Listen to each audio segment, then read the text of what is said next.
बिस्मिल्लाह इन्नल हम्दुलिल्लाह नहमदुहु व नस्तईनुहु व नस्तगफिरुह व नऊज़ु बिल्लाहि मिन शुरूरि अनफुसिना व मिन सय्यिअति अमालिना मन यहदिहिल्लाहु फला मुदिल्ल लहु व मन युद्लिल फला हादिय लहु व अशहदु अल्ला इलाहा इल्लल्लाहु वहदहु ला शरीका लहु व अशहदु अन्ना मुहम्मदन अब्दुहु व रसूलुहु अम्मा बाद फ़इन्न खैरल हदीस किताबुल्लाह व खैरल हदी हदी मुहम्मदिन सल्लल्लाहु अलैहि वसल्लम व शर्रल उमूरि मुहदसातुहा व कुल्लु मुहदसतिन बिदअह वकुल्ला बिदअतिन दलाला वकुल्ला दलालातिन फिन्नार।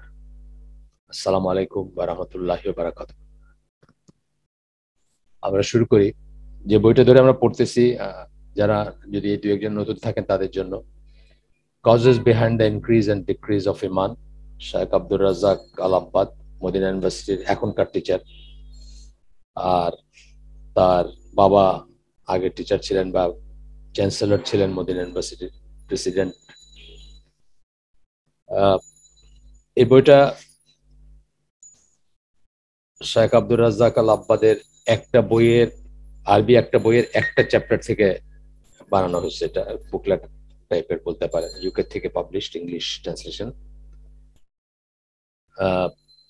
এখানে ইমান বাড়ে এবং কমে, এটা আপনারা জানেন যে আহলুস সুন্নাত জামার একটা আকীদা পয়েন্ট, এটা বা আকীদার বিষয়। এটা এটা কিন্তু সবাই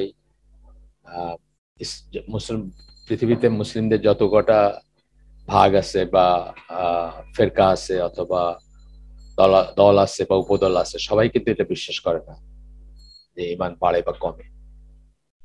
এটা কত ইম্পর্টেন্ট প্রথমে এটা এক্সপ্লেন করার পরে বইয়ের শুরুতে, তারপরে আমরা পড়তেছিলাম যে কিভাবে ইমান বাড়বে, ইমান বাড়ার ব্যাপার নিয়ে পড়তেছিলাম আমরা। সেটার আন্ডারে এক নাম্বার এটা ছিল reciting the noble Quran and contemplating on it. একটা হচ্ছে রিসাইট করা, তেলাওয়াত করা, আরটা হচ্ছে কন্টেম্পলেট করা, তাদাব্বুর, তাফাক্কুর যাই বলেন, রিফ্লেক্ট করা বা চিন্তা করা, ভাবনা করা, অর্থগুলা কি বলছেন আল্লাহ এটা চিন্তা কর, মানে এটা নিয়ে চিন্তা ভাবনা করা, গবেষণা করা ইত্যাদি। তো এখানে এটা এটা শুরু করার আগে বলছিলেন, মানে এই অংশটা যেটাতে পয়েন্টস আকারে বলবেন যে কি কি জিনিসে মানুষের ইমান বাড়ে, সেটা শুরু করার আগে বলছিলেন as for the branches of Sharia knowledge অথবা Sharia knowledge that can cause an increase of ইমান। শরিয়া জ্ঞানের সেই সমস্ত শাখাগুলো যেটা ইমান বৃদ্ধি করতে পারে, দে আর অ্যাবান্ডেন্ট। সেগুলো অনেক অনেক ধরনের জ্ঞান মানুষের ইমান বৃদ্ধি করতে পারে বলে 1, 2, 3, 4 করে প্রথমটা reciting the noble Quran and contemplating on it. এটার উপরে আমরা অনেক কয়েকটা হয়ে গেল, কয়েকটা হালকা হয়ে গেল। এখন এইগুলো এত ঠাসা ইনফরমেশনে যে আমাদের প্রোগ্রেস, সাধারণত আমরা একটা ইংরেজি বই থেকে যখন পড়ি তখন কিন্তু এই স্কিপ করে করে পড়ি, ইম্পর্টেন্ট জিনিসগুলো শুধু পড়ি, সবকিছু যে পড়ি এমন কথা না। কিন্তু এই অংশে এই বইয়ের এতই ঠাসা ইনফরমেশন যে আমি এখান থেকে খুব বেশি কিছু বাদ দিতে পারি নাই, যে জন্য আমাদের প্রোগ্রেসটা খুব বেশি না। আমরা বইয়ের মাত্র 31 পৃষ্ঠায় আছি এখন, এবং প্রোগ্রেসটা স্লো হওয়ার কারণ হলো যে সবকিছুই আমরা চেষ্টা করছি বা যতটুকু ইনফরমেশন গুলাকে চেষ্টা করছি আপনাদেরকে দিতে, যেগুলো ইম্পর্টেন্ট মনে করছি আমরা, এবং প্রায় সবকটা ইম্পর্টেন্ট মনে করছি সবকিছুই। তো বইয়ের স্ক্রিন শেয়ার করতে চাইছেন, এটা হালাকার যে অ্যানাউন্সমেন্ট আছে সেখানে এই স্ক্রিনটা দিয়েই অ্যানাউন্সমেন্টটা করা হয়েছে। যে আপনি যদি সেকেন্ডারি সোর্সে পেয়ে থাকেন ইনভাইটেশনটা, তাহলে যারা পাঠাইছেন তাদেরকে বললেন তারা ওই হালাকার ইনভাইটেশনটা যদি পাঠায় দেন, তার উপরেই আপনার বইয়ের ছবিটা দেওয়া আছে। এখন আর নতুন করে এটা দেওয়ার চেষ্টা করি না, আমি মানে করতেছি না। আর এগুলোতে একটু ডিস্ট্রাকশন হয় সব করতে গেলে আলোচনার মাঝখানে। আচ্ছা, আমরা যেখানে গতদিন শেষ করছি সেখান থেকে আজকে শুরু করব। গতদিন আমরা শেষ করছিলাম সূরা হাদীদের 16 নম্বর আয়াত।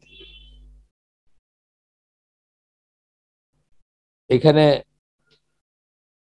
কোরআন শোনার সময় বিশ্বাসীদের ল্যাক অফ হিউমিলিটি, মানে নতজানু হওয়া, নম্রতা, অ্যাটেন্টিভ হওয়া ইত্যাদির অভাব অভাব নিয়ে আল্লাহ কথা বলেন এবং তাদেরকে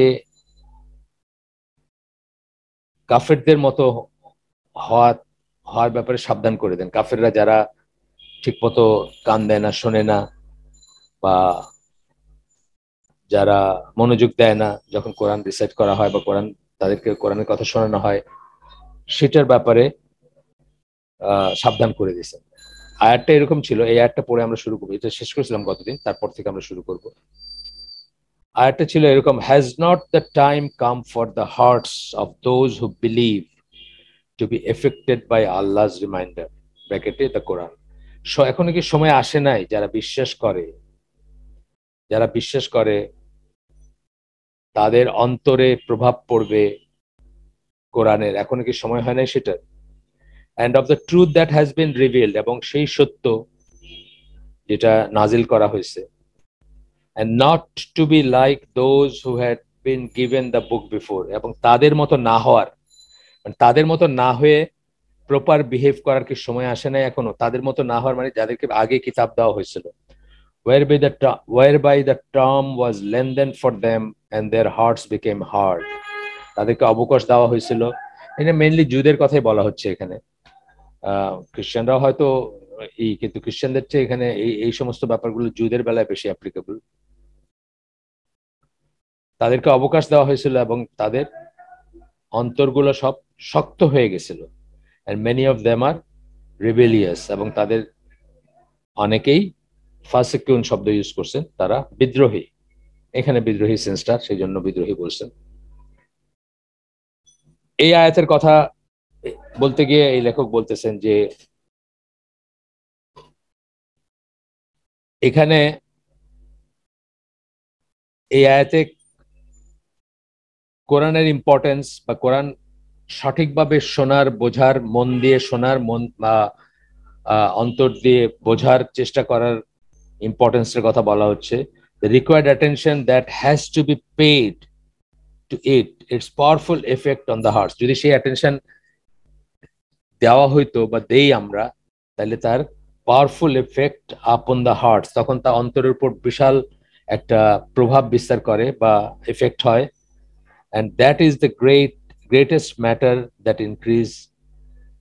increases iman, এবং সেটাই হচ্ছে যখন আপনি কোরআন মন দিয়ে শুনবেন বা ভাববেন।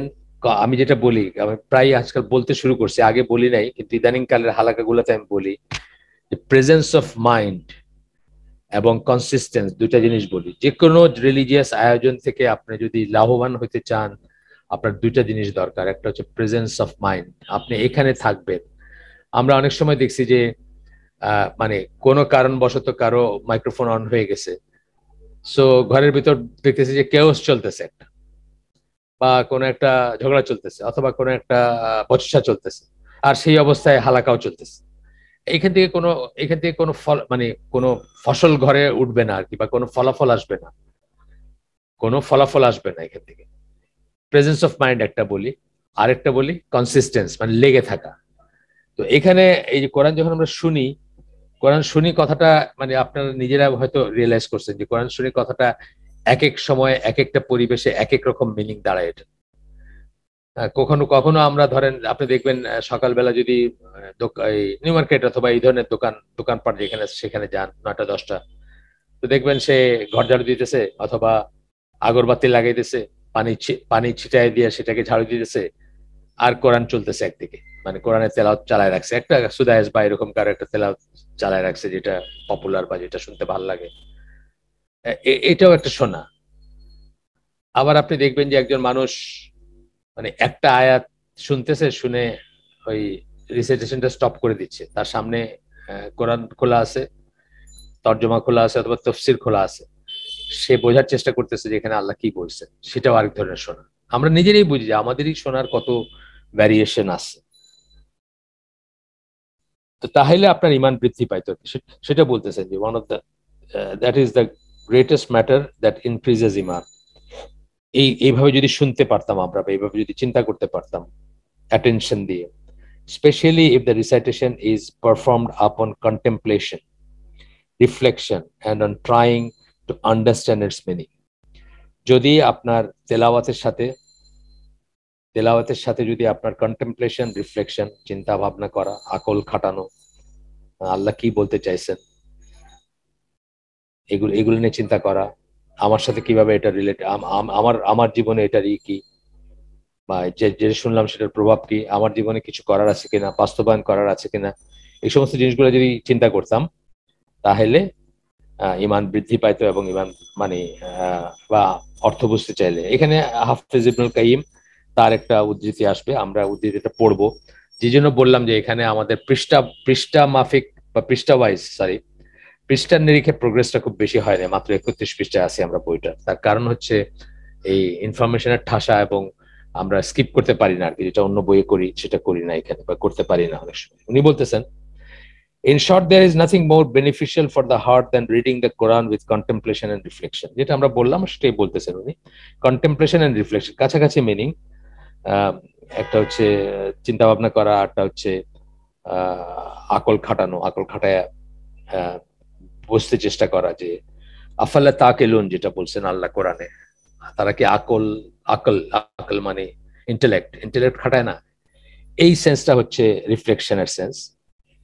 আর কন্টেমপ্লেশন হচ্ছে আকল খাটানো, কাছাকাছি মিনিং। কন্টেমপ্লেশন হচ্ছে ভাবা, গভীরভাবে ভাবা যে আল্লাহ এখানে কি বললেন, কি বলতে চাইলেন। আফালা তাকিলুন জিনিসগুলা হয়তো ধরেন আল্লাহ যেগুলাতে ইন্টেলেক্টের ব্যাপার আছে, যে রাত দিনের পরিবর্তনের ভিতর, বা এই এই ধরনের ব্যাপারগুলাতে, মানে নেচারের দিকে বা ইউনিভার্সের দিকে তাকাইতে বলছেন যখন, তখন ব্যবহার করছেন। তাদাব্বুর, তাফাক্কার, এগুলা ব্যবহার করছেন। এগুলাও চিন্তা ভাবনা করার, আরেক ধরনের চিন্তা ভাবনা করার কথা করছেন। যেমন ধরেন সূরা হাশরে বলছেন যে এই কোরআন যদি পাহাড়ের উপরে নাজিল করা হতো তাহলে পাহাড় এটার ভার বহন করতে পারতো না, ভেঙে টুকরা টুকরা হয়ে যেত। এরপরে বলছেন যে আমরা এই সমস্ত মিসাল দিচ্ছি মানুষের জন্য যেন তারা ইয়াতাফাক্কারুন, মানে তাফাক্কার বা তারা কন্টেমপ্লেট করতে পারে। তো যাই হোক, আমরা ফিরে আসি আবার। তারপরে উনি বলতেছেন, হাফিজ ইবনুল কাইয়িম তার পড়তেছি আমরা উদ্ধৃতি, The Quran encompasses all the levels of the travelers, the conditions of the workers, and stations of those possessing knowledge. মানে যত ধরনের যার যা জানার থাকতে পারে, বোঝার থাকতে পারে, উপকারী জিনিস থাকতে পারে প্রতিটা মানুষের। যেমন ধরেন একটা একটা কথা প্রচলিত আছে যে আমাদের সবাই কথা কোরআনে বলা হয়েছে। আমরা যদি খুঁজতে পারি, এবং আমরা যদি সময় দেই বা একটু মনোযোগ দিয়ে করি, তাই দেখবো যে আমার যে প্রেজেন্ট স্টেট অফ মাইন্ড বা স্টেট অফ অ্যাফেয়ার্স, যে অবস্থায় আমি আছি, আমার সবকিছু যে আমার যে শারীরিক, মানসিক, জাগতিক যে অবস্থা, সেটার কথা কোরআনে অ্যাড্রেস করা হয়েছে যদি আমি খুঁজতে পারি। এটা কিন্তু একটা কথা, আপনি দেখবেন কোরআনের তাফসিরের বা কোরআন নিয়ে মানে উলুমুল কোরআন এর মতো যে সমস্ত আছে, মানে জ্ঞানের বিষয় আছে বা জ্ঞানের জ্ঞান চর্চার আছে, সাবজেক্ট আছে বা লেখালেখি আছে, সেগুলোতে দেখবেন এই কথাটা আছে যে কোরআনে প্রত্যেকের কথা বলা হয়েছে, মানে প্রত্যেকটা মানুষের যে প্রয়োজন সেটার কথা আছে। যে পাপী তার কথা বলা হয়েছে, যে জেনাকারী তার কথা বলা হয়েছে, যে জ্ঞানী তার কথা বলা হয়েছে, যে অভাবী তার কথা বলা হয়েছে। মানে প্রত্যেকটা আমাদের মনে এইসব উঠে পড়ে না, আমরা কেউ অভাবী, আমরা কেউ গুনাহগার, কেউ তো একদম মানে খুব বড় একটা গুনাহ করছে রিসেন্টলি, মনে একটা অনুতাপ আছে, এইরকম ভাবে আর কি, মানে প্রত্যেকের কথা আছে কোরআনে। It is the Quran that generates love, desire, fear, hope, repentance, reliance, pleasure, entrustment, gratitude, patience, and the rest of the different states that are life to the heart and perfection of it. অন্তরের জীবন যেটাকে আমরা বলি, অন্তরের জীবিত অন্তর, মৃত অন্তর বলি। যেখানে কোরআনের আলো ঢুকে নাই সেটা মৃত অন্তর। কোরআনের ল্যাঙ্গুয়েজেই দেখবেন, কোরআনে আয়াত পাবেন যেখানে তাকে মৃত বলা হচ্ছে। যেখানে কোরআনের আলো ঢুকে নাই, কোরআনের জ্ঞান ঢুকে নাই, ইসলামের জ্ঞান ঢুকে নাই, সেটাকে মৃত বলা হচ্ছে।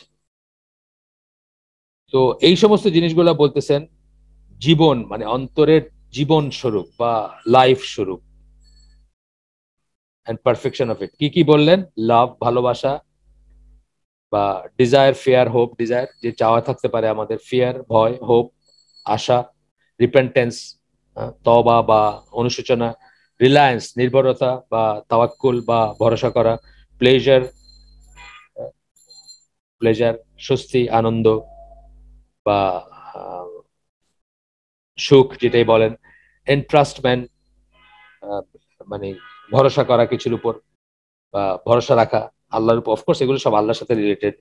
গ্র্যাটিটিউড, গ্র্যাটিটিউড হচ্ছে কি কৃতজ্ঞতা, পেশেন্স ধৈর্য, and rest of the different states আর অন্য সবকিছু যেগুলা অন্তরের অন্তরের জীবিত থাকার জন্য প্রয়োজন সেসব পাবেন আপনি কোরআনে, সেটাই বলতেছেন।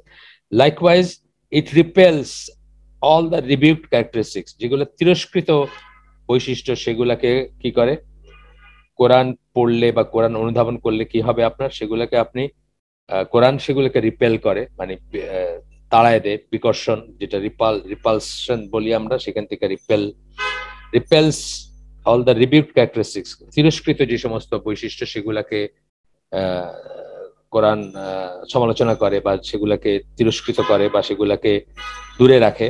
and actions that cause the corruption and ruin of the heart, এবং সেই সমস্ত কাজ একটা হলো বৈশিষ্ট্য, একটা হচ্ছে কাজ। যেমন বৈশিষ্ট্য হচ্ছে আমি সন্দেহপ্রবণ, কথায় কথায় মানুষকে সন্দেহ করি, এটা একটা খারাপ বৈশিষ্ট্য মানুষের ভিতরে। প্রাইমারিলি আমরা মানুষকে বেনিফিট অফ ডাউট দিব, বিশেষ করে মুসলিম যাদের, তাদেরকে সম্বন্ধে ভালো ধারণা করব।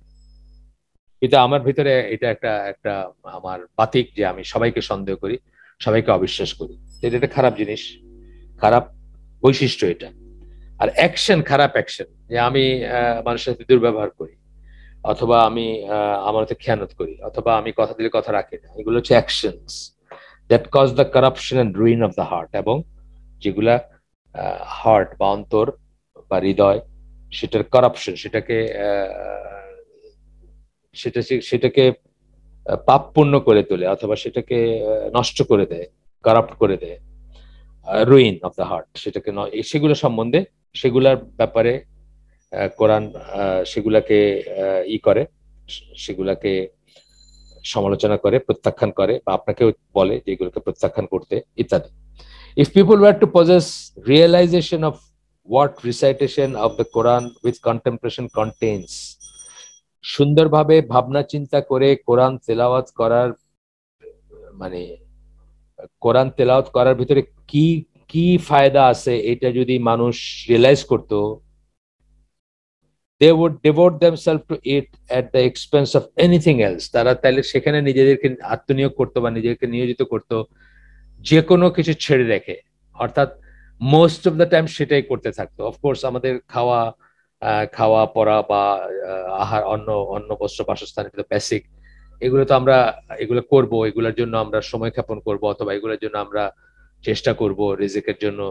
বাট আমরা যে এর চেয়ে অতিরিক্ত যেটা করি, মানে বেসিক যেটুকু আমার নিড বা যেটুকু, তারপরেও আমরা এই করি না, সারাদিন উপার্জনের পিছিয়ে ছুটতেছি, সারাদিন মানে কি করে আমার একটু সম্মান বাড়ে, সামাজিক সম্মান, অবশ্যই সামাজিক সম্মান, সামাজিক প্রতিপত্তি, যারা পলিটিক্স করে অথবা যারা লায়ন, যারা ওই কি বলে রোটারি, এগুলো আছে না, কত কিছু করে বেড়ায় মানুষ।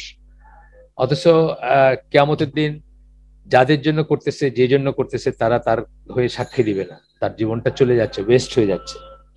তো বলতেছেন যে তাই যদি হইতো, যদি রিয়েলাইজ করতো, তাহলে যে কোনো কিছু ছেড়ে দিয়ে at the expense of anything else, অন্য কিছু ছেড়ে দিয়ে তারা এই কন্টেমপ্লেট করার কাজে লাগতো বা কোরআনকে অনুধাবন করার কাজে কি করতো। কালকে একজন মহিলা, কালকে একটা হালকা ছিল আমাদের, বৃহস্পতিবার সন্ধ্যায় থাকে, সন্ধ্যায় না রাত্রে আর কি, 9:30, ওই অন্য একটা গ্রুপের সাথে। তো উনি একটা আয়াত, সেটার জানতে চাইলেন। উনি নোমানের খানের শুনছেন সম্ভবত কখনো, কিন্তু সেটাতে ওনার মন ভরে নাই। তো আমার কাছে জাস্ট ওই তাফসির আস-সাদির পিডিএফ ভার্সন আছে এবং ওইটা কপি করা যায়। তো ওইখান থেকে আমি ওই আয়াতটা দিলাম, আল্লাহর রঙের রঞ্জিত হওয়ার যে আয়াতটা, 138 নম্বর আয়াত সম্ভবত সূরা বাকারার।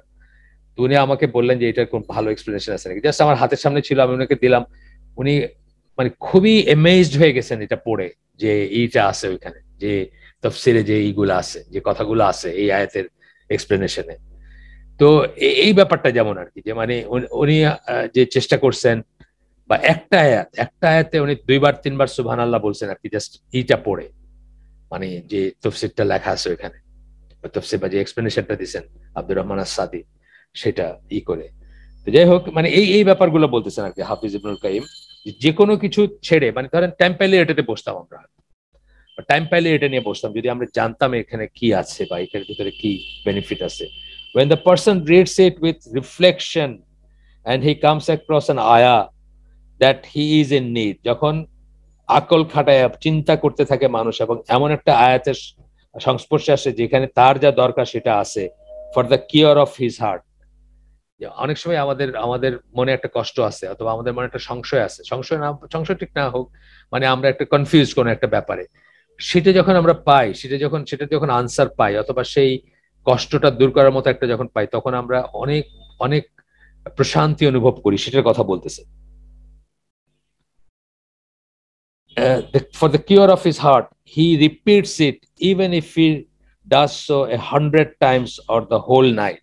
সে তখন সেই আয়াতটা পড়তে থাকে এবং আবারও চিন্তা করতে থাকে মিনিংটা কি, অথবা ডিফারেন্ট তফসির, হয়তো কয়েকটা তফসির খুলে নিয়ে বসে, অথবা কয়েকজনের কথাই, যে মহিলার কথা বললাম, উনি নোমানের খানাটা শুনছেন কখনো, কিন্তু ওটাতে ওনার মনটা ভরে নাই, তো উনি আমাকে জানতে চাইছেন আর ভালো কোনো আছে নাকি, এটাতে কি বোঝাইছেন আল্লাহ বা কি করছে। আমি তখন তাকে জাস্ট ওইটা কপি করে দিয়েছি, আর কিছু না, কপি পেস্ট।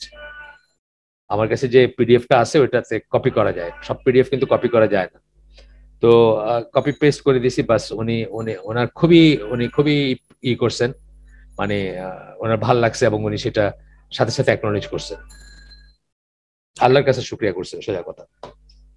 আচ্ছা, তো বলতেছেন যে এরপরে বলতেছেন একটা ইম্পর্টেন্ট কথা, আমি হাইলাইট করে রাখছি, এটা আমাদের অনেকের জন্যই প্রযোজ্য বা অনেকেরই চিন্তা করা উচিত।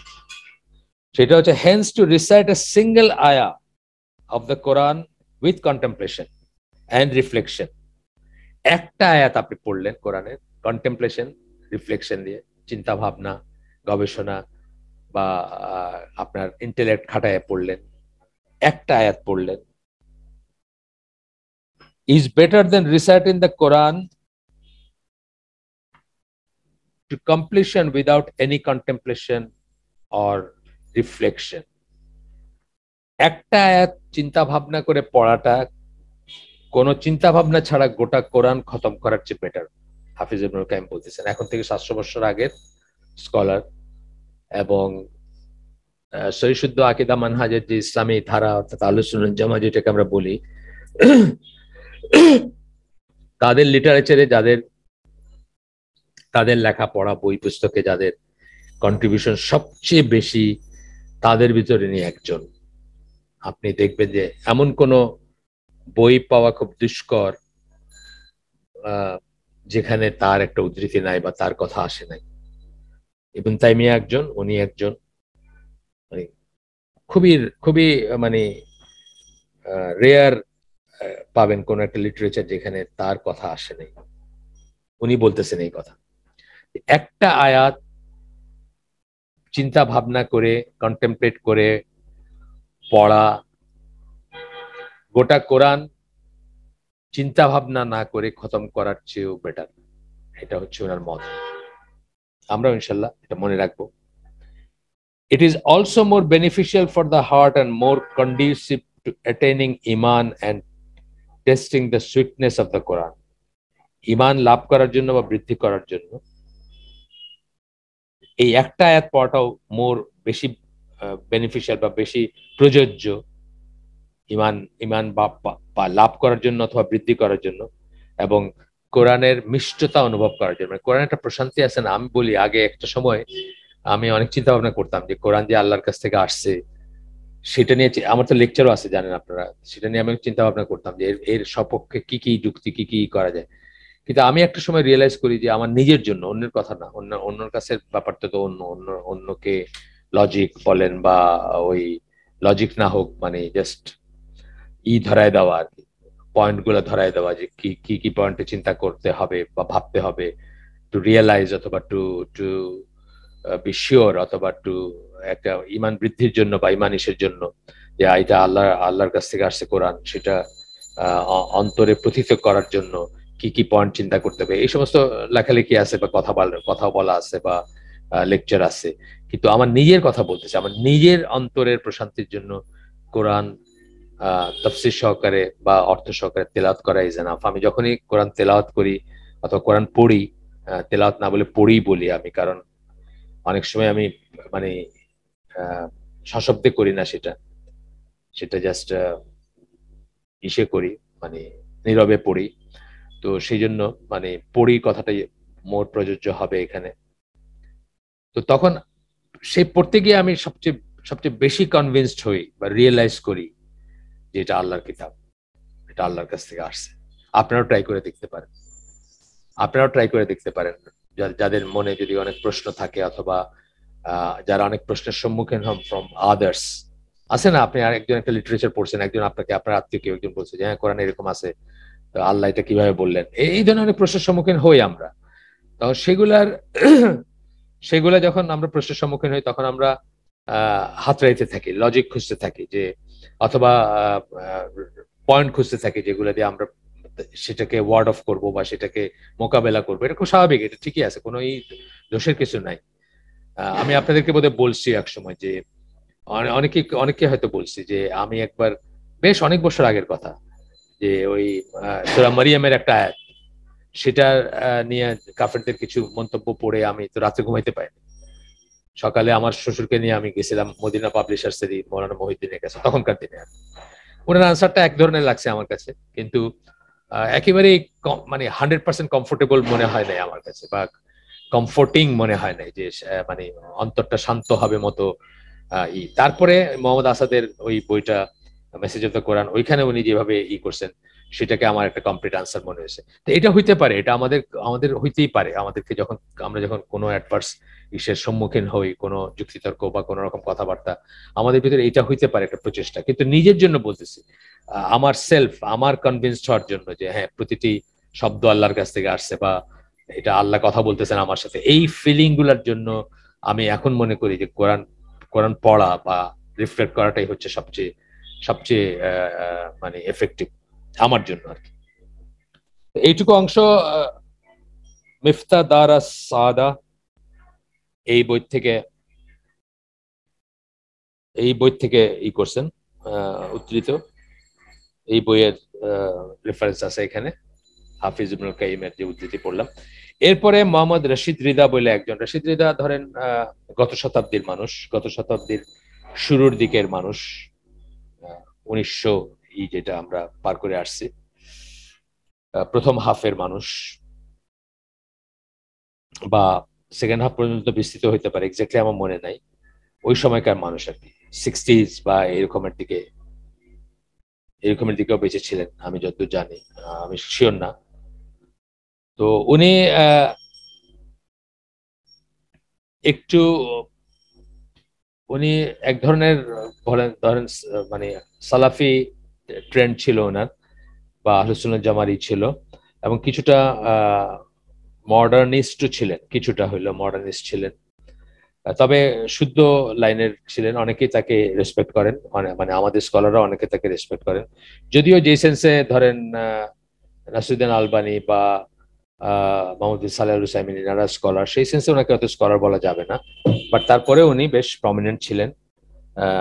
এবং ওই ইখওয়ানুল মুসলিমিন যেটাকে আমরা বলি, সেটা যখন ফর্ম করতেছে তার আশেপাশের সময়গুলাতে ওনার কাজ ছিল। তো যাই হোক, ওনার একটা উদ্ধৃতি দিতেছেন এখানে, সেটা হচ্ছে উনি বলতেছেন, know that strength of religion and culmination of iman and certainty does not come about except by reading Quran very often and listening to it upon contemplation with the intention of being guided by it and to act on its commands and prohibitions. বলতেছেন যে মানে দিনের ব্যাপারে দৃঢ়তা, strength of religion, culmination এবং ইমানটা পরিপূর্ণ হওয়া, যে ব্যাপারটা, এবং সার্টেনটি, নিশ্চয়তা, যেটা ইমানের আমরা বলি না যে মানে নিশ্চয়তা, ইয়াকিন যেটাকে বলি। আপনাদের মনে আছে কিনা জানি না, যারা আমার সাথে এটা ওইটা করছেন, একটা হালাকা বা একটা আয়োজন ছিল যে শাহাদার শর্ত, শাহাদার 9টা শর্ত। আমরা 9টা শর্ত পড়ছি, প্রচলিত ভাবে 8টা শর্ত পড়া হয় সাধারণত। আমরা 9টা পড়ছি, যে লেখকটা পড়ছি উনি 9টা বলছেন। যাই হোক, এটাতে কোনো নাই, কোনো বিরোধ নাই।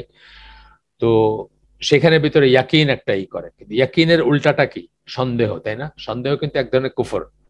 সন্দেহ যদি রিয়েলি আপনার ভিতরে এস্টাবলিশ হয়ে যায়, তাহলে এটা কুফর পর্যায়ে চলে যায়। মানে ধরেন কোরআন নিয়ে সন্দেহ, আল্লাহ নিয়ে সন্দেহ, রসুল নিয়ে সন্দেহ, বা কোরআনের কথা নিয়ে সন্দেহ ইত্যাদি আর। তার উল্টাটা হচ্ছে সার্টেনটি, নিশ্চয়তা, যেটা ইয়াকিন যেটাকে আমরা বলি। তো সেটা আসে না বলতেছেন except by reading Quran very often. Except by reading Quran মানে কোরআন যদি আপনি ভেরি অফেন, প্রায়শ্য যদি না পড়েন, and listening to it upon contemplation, এবং না শোনেন তাদাব্বুর সহকারে, বা মানে এটার উপর যদি রিফ্লেক্ট না করেন, চিন্তা না করেন, ভাবনা না করেন, গবেষণা না করেন, with the intention of being guided. এবং ইন্টেনশনটা কি থাকবে? যে আমি এটার থেকে পথ নির্দেশনা নিব, দিক নির্দেশনা নিব, কোরআন যা বলতেছে সেই মতো করে চলবো, and act on its commands and prohibition, এবং এটার আদেশ নিষেধ মেনে চলবো, এই ইন্টেনশনটা থাকবে আপনার। তবেই আপনার কি হবে? দুইটা জিনিস বলছেন, স্ট্রেংথ অফ রিলিজিয়ান, আপনার দিনটা দৃঢ় হবে, দিনের উপর আপনার আপনার অবস্থানটা দৃঢ় হবে। এক নাম্বার বলছেন এটা। আর দুই নাম্বার কি বলছেন? সার্টেনটি, ইয়াকিন, নিশ্চয়তা আসবে আপনার কাছে, আপনার ভিতরে। কালমিনেশন অফ ইমান, মানে ইমানটা পরিপূর্ণ হবে, পারফেক্ট হবে, বা অপটিমাম হবে, অ্যান্ড সার্টেনটি, এবং আপনার নিশ্চয়তা আসবে। সেটা হইতে হলে কি করতে হবে? প্রায়শ্য আপনাকে কোরআন পড়তে হবে, শুনতে হবে, পড়তে হবে বা শুনতে হবে, এবং কন্টেমপ্লেট করতে হবে। আর নিয়তটা কি থাকবে? যে যা বলবে আমি সেটা মেনে চলবো, সেই অনুযায়ী আমার জীবনটাকে সেট করব, এবং কমান্ডস এন্ড প্রহিবিশন, কমান্ডস মানে আদেশ নিষেধ যেগুলো আছে সেইভাবে আমি সেগুলো মেনে চলবো। দ্য কারেক্ট এন্ড সাব, এটাও একটা উদ্ধৃতি, সরি আমি এটা মানে স্কিপ করে পড়ার কোনো উপায় নাই। আপনাদের যাদের হয়তো কারো কারো বোরিংও লাগতে পারে যে পড়ে পড়ে শোনাইতেছে, এটা আসলে স্কিপ করার উপায় নাই, পড়বো এবং সেখান থেকে একটু হয়তো কথা বললাম আমি সেটার উপরে। আচ্ছা, the correct and submissive iman increases. The correct and submissive iman increases, strengthens, develops, and its effects such as righteous actions and abandonment of disobedience and corruption all arise in proportion to the contemplation of the Quran. বলতে এই সব কটা জিনিস, যত বেশি কোরআন পড়বেন, যত বেশি কোরআন নিয়ে ভাববেন, তত বেশি এই জিনিসগুলো আপনি লাভ করবেন। এগুলো কি? কারেক্ট এন্ড সাবমিসিভ ইমান, কারেক্ট ইমান এবং সাবমিসিভ ইমান। আমার সবাই বলে আমার তো ইমান আছে, আমি একটু গান গাই তাতে কি হয়েছে, আমার ইমান আছে, আমি নামাজ পড়ি না তাতে কি হয়েছে, আমার ইমান আছে। এটা ইনকারেক্ট ইমান, তাই না? ইনকারেক্ট এবং সাবমিসিভ না ওই ইমানটা, ওই ইমানটা সাবমিট করে নাই আল্লাহর কাছে, এবং ইনকারেক্ট ইমান আছে। এই জন্য কথাটা বলছেন যে কারেক্ট এন্ড সাবমিসিভ ইমান ইনক্রিজেস। যে ইমানটা সঠিক, যে বুঝটা সঠিক, যে ইমানটা সঠিক, যে বিশ্বাসটা সঠিক, এবং সাবমিসিভ, যেটা আল্লাহর কাছে নিজেকে সাবমিট করে, আত্মসমর্পণ করে, সেটা বাড়ে, সেটা শক্তিশালী হয়, সেটা ডেভেলপ করে, and its effect such as righteous action, এবং তার ফলশ্রুতিতে সৎ কাজ করার ব্যাপারটা, অ্যান্ড অ্যাবান্ডনমেন্ট অফ ডিসঅবিডিয়েন্স, এবং আল্লাহ বিরোধিতা বা আল্লাহর অনানুগত্যের যে কাজগুলো আছে সেগুলো ত্যাগ করা, অ্যান্ড কারাপশন এবং খারাপ কাজ, দূষিত বা দুষ্ট কাজগুলা ত্যাগ করা। All arise in proportion to the contemplation of the Quran, এবং সেগুলা হচ্ছে যত বেশি আপনি করবেন, কোরআন নিয়ে কন্টেম্পলেট করবেন, তত বেশি আপনি পজিটিভ জিনিসগুলো আপনার ভিতরে আসবে, এবং নেগেটিভ জিনিসগুলোকে আপনি ত্যাগ করতে পারবেন। আবারও বলতেছি, আপনাদেরকে অনেকবার বলছি, আবার বলতেছি যে আমাদের একটা লেকচার আয়োজন আছে, একজন বিদেশি বলতে কনভার্টেড মুসলিম, মাইকেল তফতে, তার একটা বই, সেই বইয়ের একটা problems Muslims face in today's world, আমাদের ইসে লাগানো আছে, আমাদের চ্যানেলে লাগানো আছে অনেক কটা লেকচার। তো ওই বইটাতে উনি প্রবলেম গুলার এক একটা প্রবলেম নিয়ে এক একটা চ্যাপ্টার করছেন, এবং প্রত্যেকটা চ্যাপ্টারের প্রবলেমের সলিউশন বলতে গিয়ে শুরুতেই বলছেন রিসাইট কোরআন ডেইলি। প্রথম নাসিহা, ওনার প্রথম উপদেশ হচ্ছে প্রবলেম থেকে কি করে বাঁচবেন বা প্রবলেমের সলিউশন কি, এটা বলতে গিয়ে প্রথম কথাই বলছেন যে রিসাইট করান ডেইলি, তারপরে অন্য কিছু বলছেন, অন্যান্য বলছেন, এই আর কি ব্যাপারটা। তো it also decreases and weakens in proportion to not contemplating on the Quran. আবার যদি যে যত কোরআনের থেকে গ্যাপ বেশি হবে তার ঈমান তত দুর্বল হবে এবং তার ঈমান তত কমে যাবে, ডিপ্লিট করবে, যেটা আমরা proportion to not contemplating on the Quran, যদি কোরআন নিয়ে চিন্তা ভাবনা না করেন। আমাদের জেনারেশনের আপনারা সবাই হয়তো এখানে আমার চেয়ে ছোট, আমি যা দেখতেছি, যাদেরকে চিনি আর কি, অনেক ছোট আছেন। তো আমার জেনারেশনে তো বটেই, আপনাদের জেনারেশনও দেখবেন যে অনেককে বাবা মা শখ করে ছোটবেলায় কোরআনটা পড়তে শিখাইছিলেন, এখন তিনি আর কোরআন পড়তে পারেন না, মানে আরবিটা পড়তে পারেন না। তিনি যেটা অনেকে হারাম বলেন সেটার স্বর্ণাপন্ন হন, ট্রান্সলিটারেশন যেটাকে আমরা বলি, অর্থাৎ বাংলায় লেখা আর কি আল্লাহুম্মা বা একটা কিছু, মানে ধরেন আলহামদুলিল্লাহ রাব্বিল আলামিন। আপনারা জানেন যে অনেক শব্দ আছে, অনেক অক্ষর আছে কোরআনের, বা অনেক হরফ আছে যেগুলোর কোনো বাংলা উচ্চারণ নেই, বাংলা কোনো উচ্চারণের নেই। এই জন্য আমরা সালাত, মানে নামাজের যেটা সালাত, আমরা এটাকে ছলাত বলি। দেখবেন বাংলা বইয়ে দেখবেন ছলাত লিখতেছে ছ দিয়া, ছয়ের নিচে আবার একটা বফলা লাগাই দিয়েছে, ছলাত, মানে কি করুণ প্রচেষ্টা একটা আরবি শব্দকে বাংলায় প্রকাশ করার জন্য। তো ট্রান্সলিটারেশন অনেক স্কলারে হারাম বলেন, যেহেতু বিকৃত হয়ে যায় এটা। তো সেটা স্বর্ণাপন্ন হইতে হয়। আমার জেনারেশনের অনেককে আমি চিনি যারা কোরআনটা পড়তে ভুলে গেছেন, তাদের বাবা মা তাদেরকে শিখাইছিল, আমার নিকটাত্মীয় আছেন তার ভিতরে, আপনাদেরও হয়তো সেই এক্সপিরিয়েন্স আছে। তো সেটাই হচ্ছে যেটা বললেন রশিদ রিদা এই লাস্ট সেন্টেন্সে, it also decreases and weakens in proportion to not contemplating on the Quran. আর যদি তা না করেন তাহলে ওইটার প্রপোর্শন যত কম করবেন তত আপনার কমতে থাকবে, আপনার ঈমান কমতে থাকবে এবং দুর্বল হইতে থাকবে। এরপরে বলতেছেন most of the Arabs only believed, উনি ইজিপশিয়ান ছিলেন, আমি বলছি কিনা জানি না, ইজিপশিয়ান ছিলেন এই রশিদ রিদা। আমি তার লেখালেখি কিছু পড়ছি এককালে, মানে যখন নতুন ইসলামের পথে করতে থাকি তখন বেশ কিছু পড়ছি তার লেখা। আচ্ছা, most of the Arabs only believed when they heard the Quran and understood it. বেশিরভাগ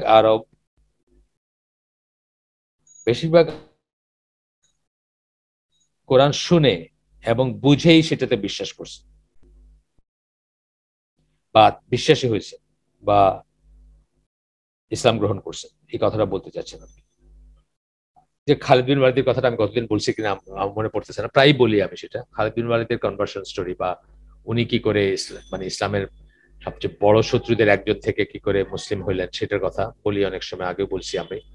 তো উনি তো শুধু জাস্ট কোরআনের রিসাইটেশন শুনে বলছেন যে তোমরা যাই বলো এটা এই দুনিয়ার কিছু না, এটা এই দুনিয়ার কোনো ব্যাপার না, মানে এই দুনিয়ার কোনো মানুষের কাছ থেকে আসে না এটা। যেহেতু ল্যাঙ্গুয়েজটা জানতেন বা রিডেলি সেটাই করছেন, বুঝতে পারছেন। They did not conquer the lands, inhabit cities, nor did the population grow and their power become greater except because of the Quran's effective guidance. যে কাজগুলোর কথা বললেন, যে দেশের পর দেশ জয় করছেন, তাদের পপুলেশন গ্রো করছে, তারা বিশ্বে পরাশক্তিতে রূপান্তরিত হয়েছিলেন, এগুলা পেছনে মেইন এইটা ছাড়ার কোনো কারণ নেই বলতেছেন রশিদ রিদা, যে কোরআনের এফেক্টিভ গাইডেন্স, কোরআনের কার্যকরী যে পথ নির্দেশনা, দিক নির্দেশনা, সেটা ছাড়া। আচ্ছা, এরপরে বলতেছেন furthermore the nobles Mecca who opposed and stood in enmity strove against the prophet and tried to prevent him from conveying the message of his Lord by stopping him from reciting the Quran to the people. মক্কার elite যারা, যারা আল মালাউ বলি আমরা, মালাউন কথাটা হয়তো সেখান থেকে আসছে। আল মালাউ মানে গ্রেট ওয়ান্স আর কি, কোরআনে এই কথাটা ব্যবহৃত হয়েছে ফেরাউনের বা অন্যান্য যারা মানে এলিট, যারা অলওয়েজ নবী রসুলদের বিরোধিতা করছে, তাদের কথা বলতে গিয়ে গ্রেট ওয়ান্স, বিগ ওয়ান্স বা এই ধরনের সেন্সে মালাউ কথাটা বলছেন কোরআনে আল্লাহ। তো তারা তারা রাসূল সাল্লাল্লাহু আলাইহি ওয়াসাল্লামকে বারণ করতে চাইছে, বিরত করতে চাইছে কি দিয়ে, মানে কি কি কোন জিনিসটা তাদের সবচেয়ে ভয় ছিল, সেটা হচ্ছে যে উনি যে কোরআন শোনাচ্ছেন মানুষকে, সেই জিনিসটা সেই জিনিসটা সেই জিনিসটা তারা স্টপ করতে চাইছে। যেভাবে একদিকে তারা রাতের অন্ধকারে সেটা লুকায় শুনতে গেছে, আরেকদিকে উনি যেন জনসাধারণকে এটা দিয়ে বিদ্রোহী করে না তুলেন, তাদের কথায় কোট আনকোট, বা সিস্টেম ভাঙতে না প্ররোচিত করতে পারেন, বা সিস্টেম ভাঙতে উৎসাহিত না করতে পারে। সিস্টেম মানে তাদের যে ম্যানমেড সিস্টেম যেটা, সেটা সেই জন্য কিন্তু তারা তাকে স্টপ করতে চাইছে, স্তব্ধ করে দিতে চাইছে। মানে একটা বৈপরীত্য আছে এটার ভিতরে, কিন্তু সেটা তারা চাইছে। তো এটা আসতেছে সূরা ফুসসিলাত। সূরা ফুসসিলাতের 26 নম্বর আয়াতে আল্লাহ বলতেছেন, and those who disbelieve say, do not listen to this Quran and make noise in the midst of it being recited so that you may overcome. শুনতে না করতেছে মানে নিজেদের, অন্যদের তো করতেছে, নিজেদেরও এক ধরনের বলতেছে যেটা শুনো না। আর নয়েজ, নানা রকমের মানে নয়েজ, শব্দ করো বা করো, মানে ধরেন ঢোল ঢোল বাজানো বা চিল্লাচিল্লি করা, শোরগোল করা, যেন সেটাকে ওভারকাম করতে পারি। So that you may overcome, কি ওভারকাম করবো, ওই কোরআনের এফেক্টটাকে ওভারকাম করতে পারি, ওইটার উপরে বিজয়ী হওয়ার জন্য বলতেছে। অর্থাৎ ওদেরকে ডিস্টার্ব করার জন্য, ভন্ডুল করার জন্য। আপনারা দেখেন না অনেক সময় আমাদের ওই কোরআনের ব্যাপারে না, এমনি ব্যাপারে আমাদের এখানে হয় না যে একদল একটা সভা করতেছে, আরেক দল সেটা ভন্ডুল করে দেয়, মানে মানুষকে শুনতে দিবে না কি বলতে চাচ্ছে তারা। প্রায়ই হয়, প্রায়ই দেখা যায় পলিটিক্যাল রাইভেলরি যাদের আছে তারা এটা করে থাকে। এমনকি রিলিজিয়াস হিসেবেও করে থাকে। দেখবেন আপনি মানে সৈয়াকিদার কথাবার্তা যারা বলেন বা আলোচনা জামার কথাবার্তা যারা বলেন, তারা রেজিস্ট্রেশন মুখোমুখি হন না কত জায়গায় তাদের মানে কমপ্লিট আয়োজন হওয়ার পরে ওই বন্ধ হয়ে যায়।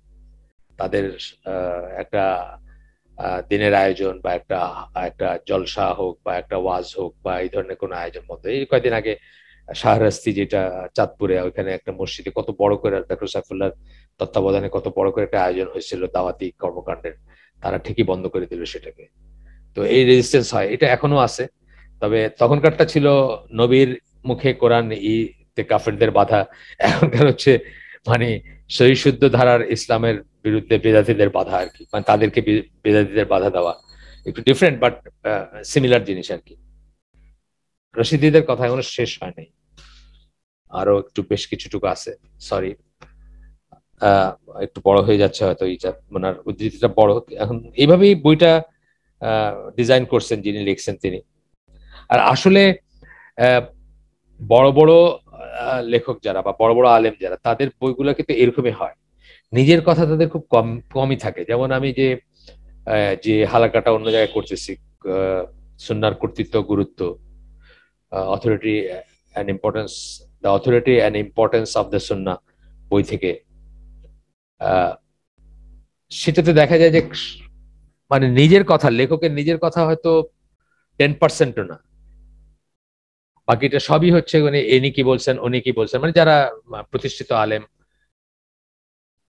ইনি কি বলছেন উনি কি বলছেন সেটা থেকে আসে। সূরা ফুসসিলাতের আয়াত নাম্বার 26, 41 নম্বর সূরা, 26 নম্বর আয়াত আমরা পড়লাম। এরপরে রশিদিদা বলতেছেন, the weakness of Islam since the Middle Ages up to the point where most of its empire disappeared is only so because of the abandonment of the contemplation of the Quran, of reciting it and acting by it. বলছেন ইসলামের দুর্বলতা middle edges থেকে, মধ্যযুগ থেকে নিয়ে এখন পর্যন্ত, যে তাদের সমস্ত সাম্রাজ্য বা রাজ্য যাই বলেন ডিসঅ্যাপিয়ার করে গেছে, নাই। ইসলামের সেই শাসন, সেন্ট্রাল শাসন তো আর নাই, টুকরা টুকরা খন্ড খন্ড আছে, সেগুলাও কোনটাকে মানে মুসলিম দেশ বলা যায় না যায়, এটা নিয়ে অনেক রকম প্রশ্ন করে মানুষ। এটা হইছে অনলি বিকজ, বলতেছেন কেবলমাত্র এই জন্য যে abandonment of the contemplation of the Quran, of reciting it and acting by it. কোরআন তেলাওয়াত করা, সেটা নিয়ে পড়া সেটা নিয়ে চিন্তা ভাবনা করা এবং সেই অনুযায়ী কাজ করা, এই ব্যাপারগুলাকে ত্যাগ করার জন্য তাদের এই দুরবস্থা, আজকের যে দুরবস্থা তাদের। এইটুকু মুক্তাসার তাফসির আল মানাত ওনার তফসির গ্রন্থ থেকে করছেন রশিদ রিদা, সেখান থেকেও করতেছেন। এরপরে দাস, এই লেখক বলতেছেন রশিদ রিদার শেষ উদ্ধৃতি শেষ, এই লেখক বলতেছেন thus the noble Quran is one of the greatest fortifiers of ইমান, ডিফেন্ডার অফ ইমান ব্রাদার, যদি আমরা সহজ করে বলি। কোরআন হচ্ছে, পবিত্র কোরআন হচ্ছে ডিফেন্ডার অফ ইমান, ইমানকে প্রোটেক্ট করার, ডিফেন্ড করার, সুরক্ষা করার গ্রেটেস্ট ফর্টিফায়ার্স, মানে যে সমস্ত জিনিস ইমানকে সুরক্ষা করে। অফকোর্স আল্লাহর ইচ্ছা সবকিছু, এটা আল্লাহর কালাম। যে কোনো কিছু মানে আল্লাহর ছাড়া কোনো কিছু নাই, সেটা মানে সবসময় ব্যাক অফ মাইন্ড থাকবে আর কি। যে কোনো ধরনের জিনিস, যেমন ধরেন জাদুটোনার কথা, জাদুটোনার কথা আমাদের ইসলামিক বিলিফ বইটাতে কি বলছেন, জাদুটোনা সত্যি, এগুলা মানুষের উপর এফেক্ট করে বা করে, মানুষের অনেক ড্যামেজ করতে পারে। বাট বইলা বলতেছেন যে বিশ্বাস করবে যে আল্লাহর অনুমোদন ছাড়া এই সমস্ত জাদুটোনা অথবা পান মারা বা যেগুলো আছে শয়তানের ম্যাজিক, ব্ল্যাক ম্যাজিক যাই বলেন, সেগুলা কারো উপর আসর করতে পারে, হি ইজ এ কাফের।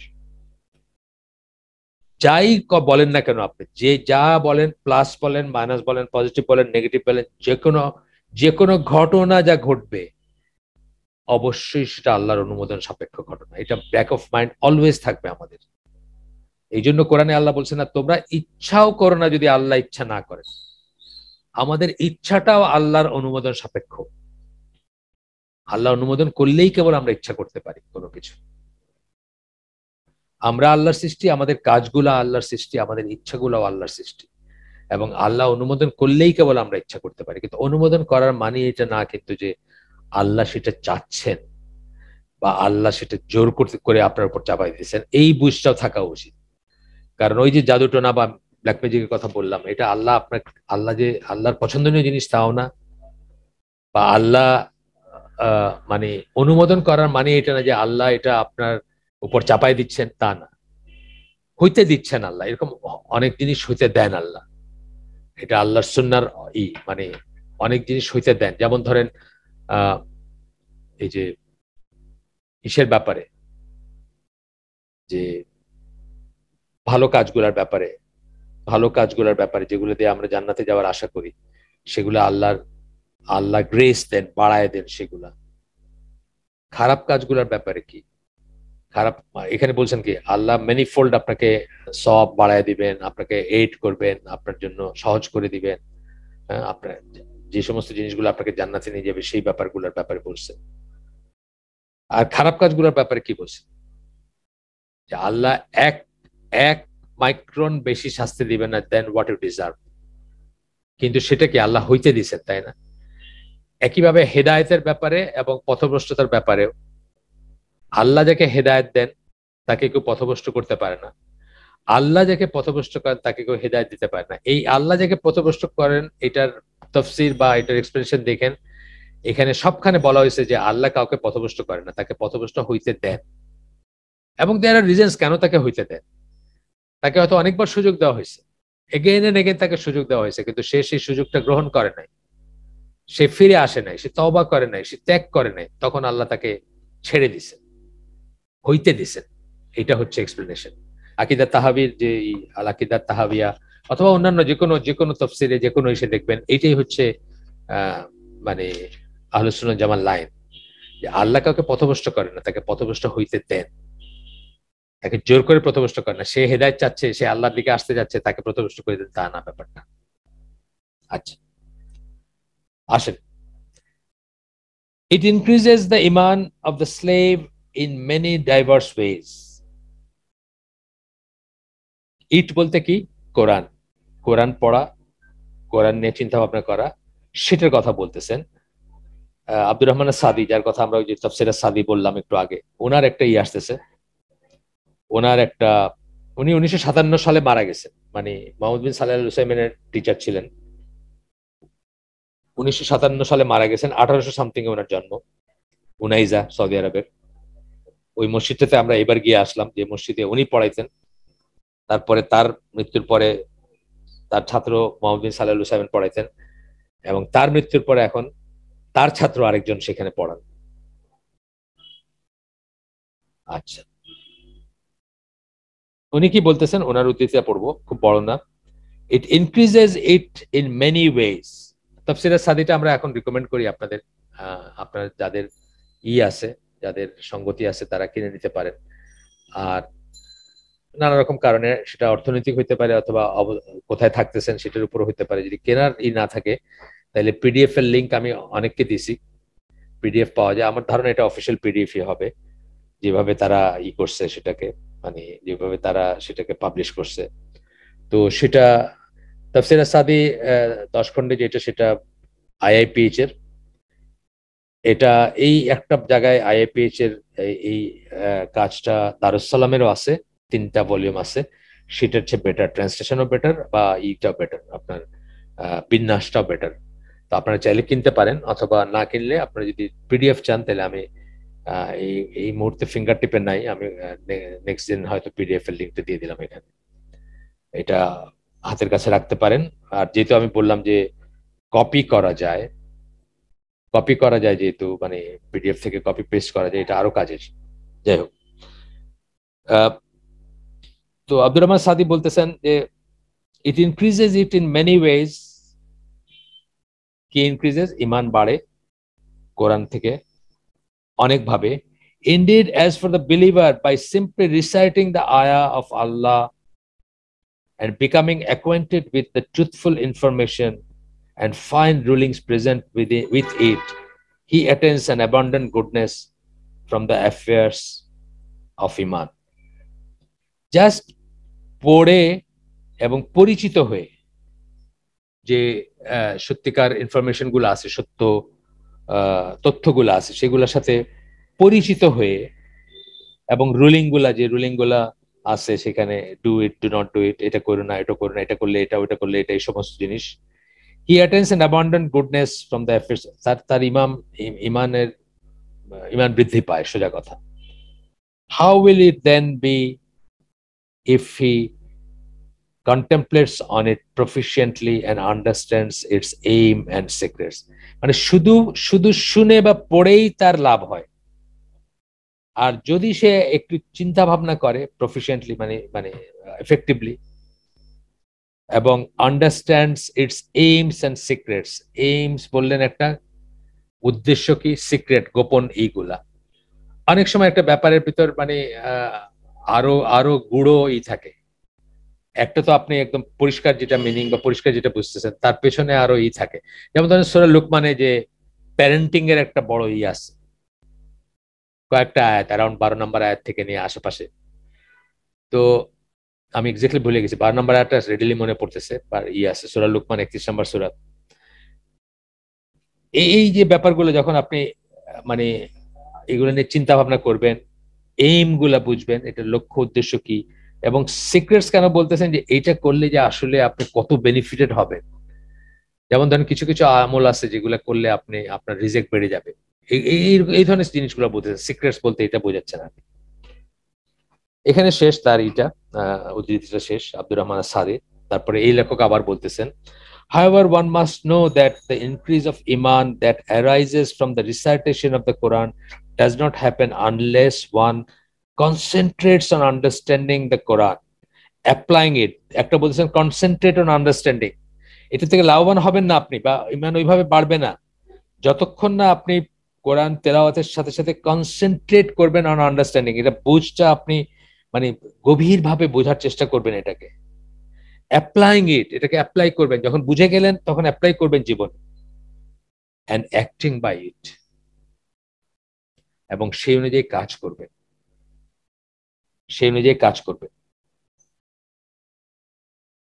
The case is not that he simply reads it without understanding or contemplation, as many people who read the Quran will find it to be their adversary and opponent on the day of judgment.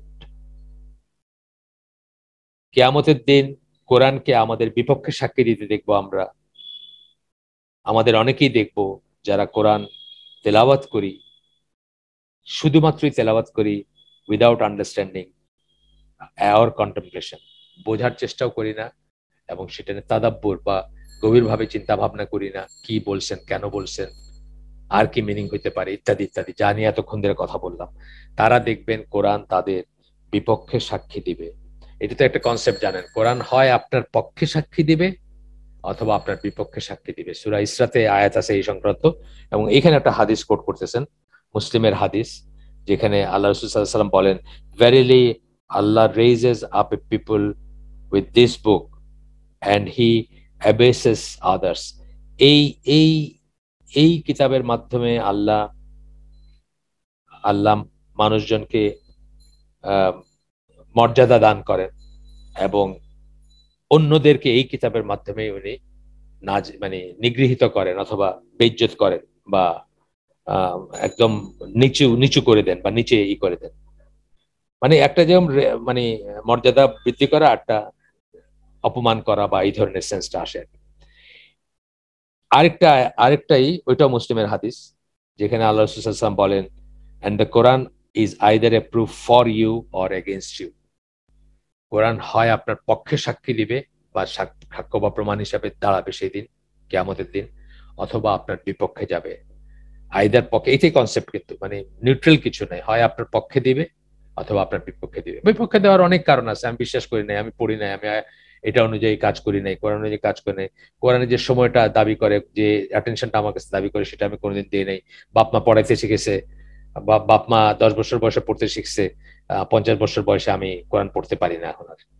না পড়তে না পড়তে না পড়তে আমি আর এখন কোরআন পড়তে পারি। এই সমস্ত কিছু আসবে বিপক্ষে সাক্ষী দেওয়ার কথা যখন আসবে। এরপরে এই হাদিসগুলো বলার পর এই লেখক বলতেছেন, so it is a proof for you and it increases your ইমান if you act by it. তাহলে এটা আপনার পক্ষে সাক্ষী দিবে এবং আপনার ইমান বৃদ্ধি করবে যখন আপনি এটা অনুযায়ী কাজ করবেন, কোরআন অনুযায়ী কাজ করবেন, জীবনযাপন করবেন। Or it is a proof against you, অথবা সেটা আপনার বিরুদ্ধে একটা দলিল হবে বা আপনার বিরুদ্ধে সাক্ষী দিবে। এন্ড ইট ডিক্রিজেস ইউর ইমান, এবং এটার থেকে আপনার ইমান কমে যাবে ইফ ইউ নেগলেক্ট ইট, আপনি যদি এটাকে অবজ্ঞা করেন, পাত্তা না দেন। And do not observe its boundaries, এবং এটা যে হুদুদ যেগুলা বা যে সীমারেখা, যে বাউন্ডারি বেঁধে দিছে ডু অ্যান্ড ডু নটস এর, হালাল এবং হারামের, ফরজ এবং ওয়াজিবের, আপনি সেগুলা যদি না করেন, অবজার্ভ না করেন, সেগুলো যদি মেনে না চলেন, তাহলে কি করবে? আপনার ইমান কমে যাবে, গ্র্যাজুয়ালি আপনার ইমান কমে যাবে, ডিপ্লিট করবে। এটা আমরা এমনি বলি যে মানে ইমান বাড়ে এবং কমে, সেখান থেকে তো এই সমস্ত কথাগুলো আসতেছে। আজকের জন্য আমরা এখানে শেষ করে দেই। সুবহানাকা আল্লাহুম্মা ওয়া বিহামদিকা আশহাদু আল্লা ইলাহা ইল্লা আনতা আস্তাগফিরুকা ওয়া আতুবু ইলাইক। আমরা যে শুনলাম তার ভিতর ভালো কিছু শুনে থাকলে সমস্ত প্রশংসা আল্লাহর, আলহামদুলিল্লাহ। খারাপ কিছু শুনে থাকলে সমস্ত ব্যর্থতা আমার এবং শয়তানের তরফ থেকে সেটা। আল্লাহ আমাদের তৌফিক দেন যে ভালো শুনলাম তার উপর আমল করার। আসসালামু আলাইকুম ওয়া রাহমাতুল্লাহি ওয়া বারাকাতুহু।